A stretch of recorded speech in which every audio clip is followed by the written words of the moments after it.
Here's the headlines. Family Farm Action, a coalition of farmers and workers fighting to reverse rural economic decline, released a comprehensive plan that outlines how the Biden administration can revitalize rural communities throughout the United States. Yes, look, Biden is going to care about rural communities. He said he was going to be everybody's president, even if you don't want him.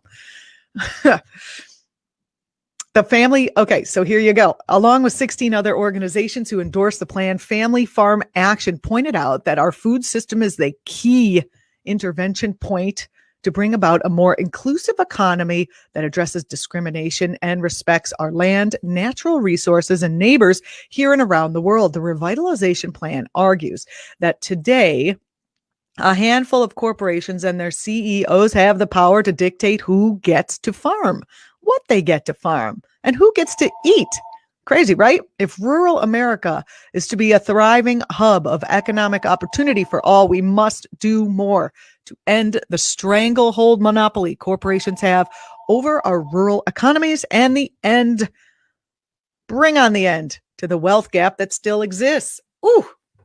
Maybe they're going to even deal with the food deserts in the city where, there are places where you can't get a piece of fruit anywhere within 10 miles. It's totally nuts. All right, moving along.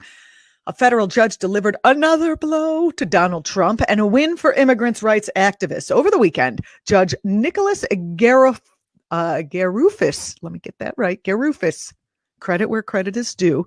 He's on the U.S. District Court for the Eastern District of New York. Thank you very much. Ruled that a Trump official's memorandum limiting protections for the DACA folk under the Deferred Action for Childhood Arrivals program was issued without legal authority, as Trump has done in so many other instances, acting without legal authority.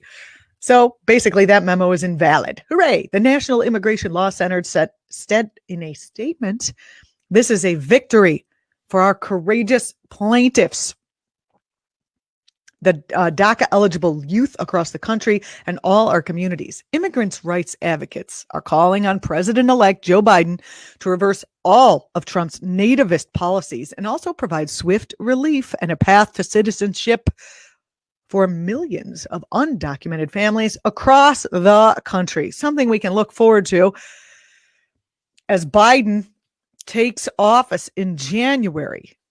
And that's happening. He is taking office in January. Have no fear, people.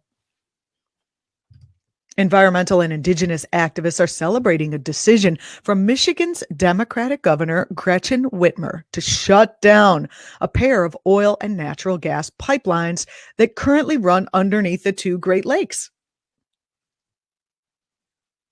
That was a terrible idea. An oil and gas pipeline, those things explode constantly, running under two Great Lakes that are freshwater that could be totally destroyed. Anyway, Whitmer and the Michigan Department of Natural Resources noted the threat to the Great Lakes. Thank you for being aware and scientific and caring about people having water to drink and ecosystems that are clean. She also said that the persistent and incurable violations by the company that runs the pipeline, Enbridge, are, a problem. The move gives Enbridge until May 2021 to stop operating the twin pipelines, allowing for an orderly transition that protects Michigan's energy needs over the coming months. That's according to a statement from the governor's office. Woo! That's going to be fun stuff going on here in our country. I love reporting these victories, especially in light of the fact that the New York Times and the Washington Post are just trying to scare you all the time.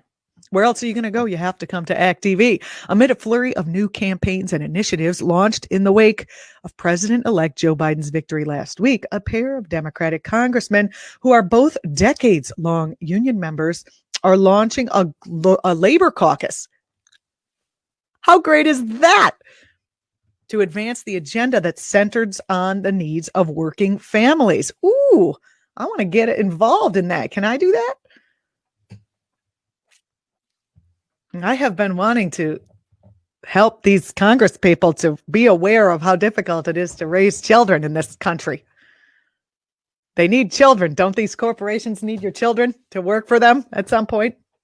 And anyway, Mark Pocan, representative, and Donald Norcross unveiled the caucus in a statement that said President-elect Joe Biden, who, by the way, is straight out of the working class, his new administration gives the Democratic Party the opportunity to reprioritize working families at the center of our legislative agenda. Woo! Under Donald Trump, we've seen the erosion of labor rights, a rise in union busting, and the prioritization of corporate profits over working people's livelihoods and safety. It's time for working people to have a voice in Congress again.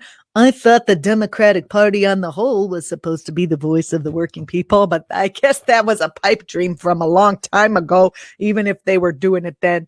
Not sure. You can advocate for workers in Congress by telling your representative to vote yes on the Protecting the Right to Organize, PRO. Easy to remember, the PRO Act, Protecting the Right to Organize, which features several key provisions expanding workers' rights. And also, there's the Raise the Wage Act, which would increase the federal minimum wage from its current $7.25, which is totally unlivable. You can't even buy a pack of diapers, whether they be for children or adults, for $7.25, up to $15, which is a little better. Pretty good. All right. This is great. I am so excited about that's our last one. Okay. With Democrats set to select a new chair for the House Foreign Affairs Committee by the end of November, 47 progressive advocate groups on Friday put out a joint letter endorsing Texas Congressman Joaquin Castro. The images, I don't know what happened. The letter explains that Castro has demonstrated a strong commitment to bringing a diversity of voices into the discussions on foreign policy. Too often, the voices of those impacted by U.S. foreign policy are left out of the conversation in Washington. Signatories include our good friends, Code Pink. They do a lot of work on anti-war stuff.